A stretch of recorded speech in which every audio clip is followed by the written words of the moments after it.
ఆది వచ్చి పెళ్లి నాపి అందరికీ కూడా వీడియో చూపించడంతో అందరూ కూడా శౌర్య నిజాయితీని తెలుసుకుంటారు. ఇక రామలక్ష్మి ఏడుస్తూ వచ్చి శౌర్యని హక్ చేసుకుంటుంది.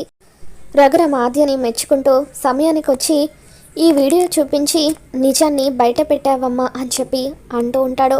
దాంతో శ్రీను అవును మావయ్య, ఆద్య చాలా మంచి పని చేసింది. ఒక్క క్షణం ఆలస్యం అయ్యుంటే ఈ తాళి రామలక్ష్మి మెడలో పడేది, శౌర్య జీవితం చీకటి అయి ఉండేది అని చెప్పి చాలా థ్యాంక్స్ ఆద్య అంటూ శ్రీను ఆద్యకి థ్యాంక్స్ చెప్తూ ఉంటాడు. ఇక ఆ తర్వాత శౌర్యని రామలక్ష్మిని పెళ్లిపీటల మీద కూర్చోబెట్టి వాళ్లకు పెళ్లి జరిపిస్తూ ఉంటారు. ఇక శౌర్య ఆనందంగా రామలక్ష్మి మెడలో తాళి కట్టడంతో రామలక్ష్మి ఆ తాళిని కళ్ళకద్దుకుంటుంది. ఒకరి తలపై మరొకరు తలంబ్రాలు పోసుకుంటారు. ఇక ఆ విధంగా శౌర్య రామలక్ష్మిల పెళ్లి జరిగినట్టుగా శౌర్య కలగంటాడు.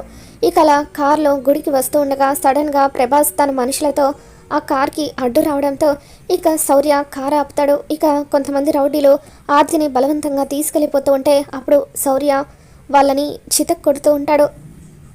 దీన్ని ఇందాకే కారులో కట్టిపడేస్తుంటే ఈ పాటికి మా వాడు తాళి కట్టేసి ఉండేవాడు, ఇంత వైలెన్స్ ఉండకపోయేది, ఇప్పుడు వైలెన్స్ పెంచి వాడిని సైలెంట్ చేయండి అంటూ శేషు ప్రభాస్ మనుషులకు చెబుతూ ఉంటాడు.